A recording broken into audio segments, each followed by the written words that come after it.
सदगुरु महाराज का प्रवचन शीर्षक पाप और पुण्य दोनों बंधन। धर्मानुरागिनी प्यारी जनता, पुण्य और पाप इन दोनों शब्दों को सर्वसाधारण जानते हैं। अच्छे अच्छे कर्मों को पुण्य और बुरे बुरे कर्मों को पाप कहते हैं। पुण्य का फल सुख और पाप का फल दुख होता है। पुण्य करने से स्वर्ग और पाप करने से नरक में जाते हैं। दोनों भोगियों का पुनः जन्म होने पर स्वर्ग जाने वाले श्रीमान के घर में और दूसरे ठीक उसके उल्टे घर में जन्म लेते हैं। पाप को लोग पसंद नहीं करते और पुण्य को पसंद करते हैं। पाप करने वाले की बदनामी और पुण्य करने वाले की नेक नामी होती है। पाप करने वाले अप्रतिष्ठिता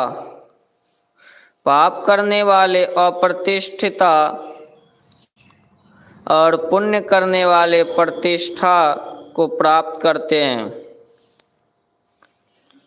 पुण्य वांछनीय है और पाप अवांछनीय है। ऐसा कोई नहीं जिससे कुछ पुण्य और पाप नहीं हुआ हो। कुछ लोगों से पुण्य अधिक और पाप कम होते हैं, वे ही भले कहे जाते हैं। किसी से पाप अधिक और पुण्य कम होते हैं, वे ही बुरे कहे जाते हैं। ऊंचे पद पर रहने वाले भी यदि पाप करते हैं तो सामने में नहीं किंतु पीछे में लोग उनकी निंदा करते हैं। कुछ भले लोग भी ऐसे काम करते हैं और भले कहे जाते हैं, किंतु वे भले नहीं हैं। उनके सामने में उनकी बुराई लोग नहीं कहे किंतु पीछे अवश्य कहते हैं। लहसुन खाने से गंध होती है, छिपती नहीं, उसी प्रकार एकांत में पाप करने पर भी वह प्रकट हो जाता है। श्री राम को मर्यादा पुरुषोत्तम का पद लोगों ने संसार में दिया है। उनको लोग भगवान विष्णु का अवतार मानते हैं। उनकी जितनी प्रतिष्ठा है औरों की उतनी नहीं हो सकती। राजनीति का पेंच और बाली को मिला हुआ वरदान की कठिनाई के कारण उन्होंने बाली को छिपकर मारा। उनसे भी भूल हो गई। बाली का शासन कुशासन था।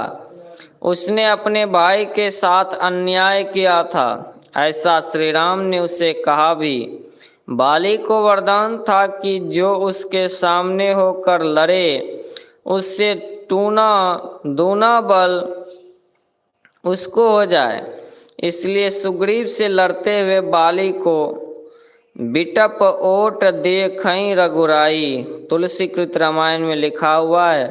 बाली के मारे बिना उसका कुशासन नहीं मिटता, इसलिए श्री राम ने उसको मार डाला। फिर भी कितने लोग कहते हैं कि श्री राम ऐसे महान से भी भूल हुई। बाली जानता नहीं था कि किधर से वान आवेगा। वह तो अपने भाई से लड़ता था। उसका बदला दूसरे अवतार में अर्थात कृष्ण अवतार में उस भगवान को व्याधा ने छिपकर बाण से मारा था। महाभारत के मैदान में भगवान श्री कृष्ण को किसी अस्त्र से कुछ नहीं हो सका। जैसे समुद्र में सब लय होते हैं, उसी तरह सब अस्त्र शस्त्र उनकी देह में लय हो जाते थे, किंतु एक तीर से उनका शरीर छूटता है। गोयावान को वह ग्रहण कर लेते हैं। युधिष्ठिर को लीजिए, इतने धर्मात्मा कि उनके रथ का पहिया पृथ्वी से ऊपर होकर चलता था, जमीन में स्पर्श नहीं करता था। राजनीति का पेंच आता है। दोनों दल आमने सामने युद्ध के लिए खड़े हैं। युधिष्ठिर अस्त्र शस्त्र छोड़कर खाली देह भीष्म के पास चले जाते हैं। लोग समझने लगे उनकी शरण में जा रहे हैं। कौरव दल में खूब हंसी मच रही थी। भीष्म पितामह को जाकर राजा युधिष्ठिर ने प्रणाम किया और कहा, आप वरदान दीजिए कि मैं शत्रुओं को परास्त करूं। भीष्म बोले, तुम बड़े सुशील हो, मैं कौरव की ओर से तुम्हारे विरुद्ध लड़ने को हूँ, फिर भी तुमने मुझको आकर प्रणाम किया। मैं बहुत प्रसन्न हुआ। वर मांगो, किंतु मुझको अपनी ओर लेने का वर छोड़कर। युधिष्ठिर ने कहा, वर दीजिए कि मैं जीत जाऊं। भीष्म बोले, तुम सब भाई मिलकर मुझे किसी तरह गिरा देना। फिर वह द्रोणाचार्य के पास चले गए और उनको प्रणाम किया। वे बोले कि मैं कहता हूँ तुम सब भाई मिलकर किसी तरह मुझे मार देना। पुनः वे कृपाचार्य के पास गए और उन्हें प्रणाम किया। उन्होंने कहा, मेरे रहते हुए भी तुम जीतोगे। भीष्म के गिरने के बाद द्रोण सेनापति हुए और युद्ध आरंभ हुआ। घनघोर लड़ाई हुई। द्रोण हारते ही नहीं थे। अश्वत्थामा नामक एक हाथी को मारकर भीम ने हल्ला कर दिया कि द्रोण पुत्र अश्वत्थामा मारा गया। भीम की बातों का द्रोण को विश्वास नहीं हुआ।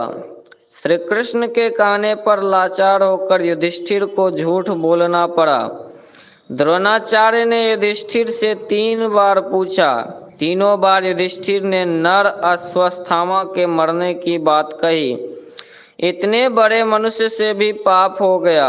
उन्होंने कितने तीर्थ, व्रत, यज्ञ, दान आदि पुण्य कर्म किया था, किंतु झूठ बोलने का एक पाप कर्म करने से उन्हें नरक देखना पड़ा। भले हूँ प्रकृति वश चूक भलाई। लाचार होकर भी ऐसा काम हो जाने पर कोई पाप के फल से बच नहीं सकता। पाप का फल अवश्य भोगना पड़ेगा। लोग पाप करते हैं और चाहते हैं कि पाप का फल दुख ना हो, तो क्या ऐसा कुछ उपाय है जिससे पाप का नाश हो जाए? तो ध्यान बिंदु उपनिषद में लिखा है, यदि शैल समम पापम विस्तीर्णम बहुयोजनम विद्यते ध्यान योगेन नान्यो भेदः कदाचन। कई योजन तक फैला हुआ पहाड़ के समान यदि पाप हो तो वह ध्यान योग से नष्ट हो जाता है। इसके समान पापों का नष्ट करने वाला कभी कुछ नहीं हुआ है। कर्म 3 प्रकार के होते हैं, क्रियमान, संचित और प्रारब्ध। जो किसी प्रारब्ध के कारण से नहीं होता, केवल पुरुषार्थ ही से होता है, वह नया है। पुराने कर्म के कारण से कुछ ऐसा हुआ सो नहीं, वह क्रियमान कहलाता है। जितने कर्म करते हैं वे जमा होते हैं, उस जमा में से थोड़ा थोड़ा भोगते हैं, वह है प्रारब्ध। और अभी जो जमा है और उसमें जमा होता रहता है, वह है संचित कर्म। ध्यानाभ्यास करने वाला क्रियमान कर्म रूप पाप से बचता रहता है, क्योंकि पाप करने वाले से ध्यान नहीं होगा। पाप कर्म करने वाले का मन विषयी होता है, वह संसार में लिपटा रहता है। उसे ध्यानाभ्यास में एकाग्रता आवे और उसका ध्यान बने, यह संभव नहीं है। ध्यान करने वाला मन को विषयों से हटाता है और पाप से बचाता है। खाना, पीना, पहनना भी विषय है, किंतु वह इन सब को भोगते हुए इनमें लिप्त नहीं होता। डॉक्टर जानता है कि शरीर अस्वस्थ होने से कौन भोजन नहीं करना चाहिए और कौन भोजन करना चाहिए। उनकी बातों के अनुकूल रोगी चलता है और धन पास रखने वाला धनी यात्री संकट के रास्ते से बचता है। बुद्धिमान पापों से बचने का इच्छुक गुरुवाक्य के अनुकूल विषय के कुपथ्य से बचता है और वह परमार्थ मार्ग का यात्री प्रमाद और कुसंग रूप संकटों से भी बचता है। इसलिए क्रियमान पाप कर्म उसको नहीं होता। शरीर में बरतते हुए प्रारब्ध का भोग नहीं हो कब संभव है? कितना हो ध्यान में चढ़ाओ, उसका फल भोगना ही पड़ेगा, किंतु उसका भोग वैसा होगा जैसे कोई मद्य भांग पीने वाला मस्त हो जाता है, तब कहीं चोट लगने से उसका दर्द उसे कम मालूम होता है। डॉक्टर क्लोरोफॉर्म देकर किसी रोगी को चीर फाड़ करता है, किंतु उसका दर्द उसे मालूम नहीं होता। उसी प्रकार भजन के नशे में उसे कर्मफल भोग का दुख और सुख कभी कम और कभी कुछ मालूम नहीं होता। संसार का सुख भी उसे आकर्षित नहीं करता, वह सुख को सह लेता है। साधारण लोग सुख नहीं सह सकते, दुख को भले ही सह ले। सांसारिक सुख में लिप्त होना और अहंकारी बनना सुख नहीं सह सकना है, किंतु ध्यानाभ्यासी सुख दुख दोनों को सहते रहते हैं। फिर ध्यानाभ्यास द्वारा ऊर्ध्वगति होती है और अभ्यास से कर्म मंडल को पार कर जाता है। उसका कर्म बीज जल जाता है और उसके तीनों कर्म नष्ट हो जाते हैं। इसलिए उपनिषदों में लिखित श्लोकों में ध्यानाभ्यास द्वारा कर्मों का क्षय दृढ़ता से बतलाया गया है। पाप पुण्य दोनों कर्मों के फलों से बचने के लिए ध्यानाभ्यास करना सीखो। पाप पुण्य दोनों बंधन है। ध्यान क्या है? ध्यानम निर्विषयम मनः। विषय को मन जरा भी नहीं पकड़े। रूप रस गंध स्पर्श और शब्द, ये 5 विषय हैं। इन विषयों को छोड़कर मन रहे, ऐसा होना मन के लिए मुश्किल है। मूर्ति ध्यान रूप से हो ही जाता है। भोजन करते ही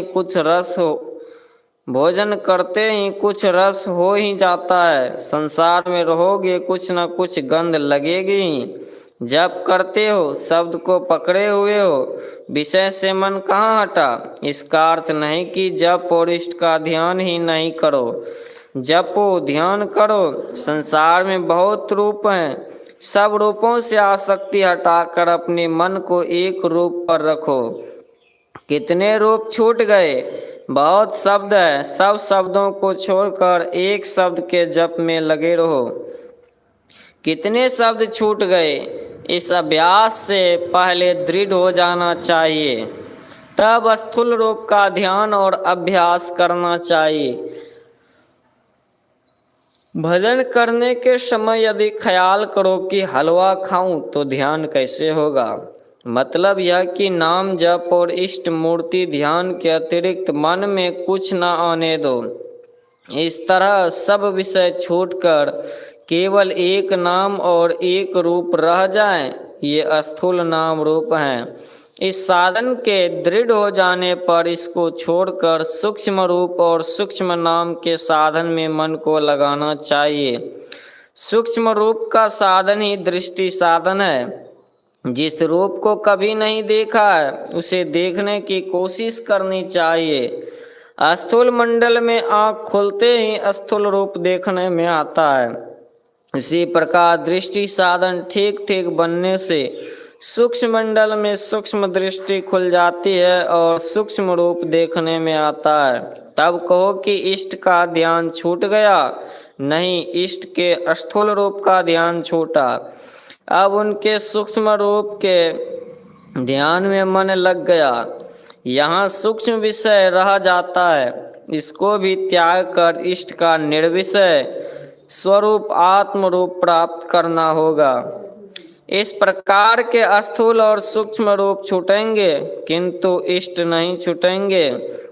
सूक्ष्म रूप मंडल में सूक्ष्म शब्द अर्थात ध्वन्यात्मक नाम का ग्रहण हो सकेगा, जिसके विशेष भजन से सूक्ष्म रूप मंडल कारण और महाकारण जड़ रूप मंडल छूट जाएंगे और सच्चिदानंद पद के केंद्र में वह शब्द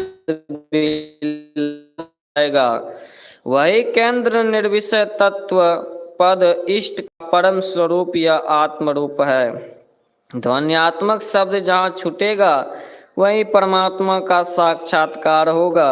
इस प्रकार निर्विषय तत्व को पाते हैं, जिसके पाने वाले को संचित और प्रारब्ध कर्म छू नहीं सकते। श्री सद्गुरु महाराज की जय। यह प्रवचन बिहार राज्य के पूर्णिया जिला अंतर्गत ग्राम रघुवंश नगर में दिनांक 8 जुलाई 1952 ईस्वी के सत्संग में हुआ था।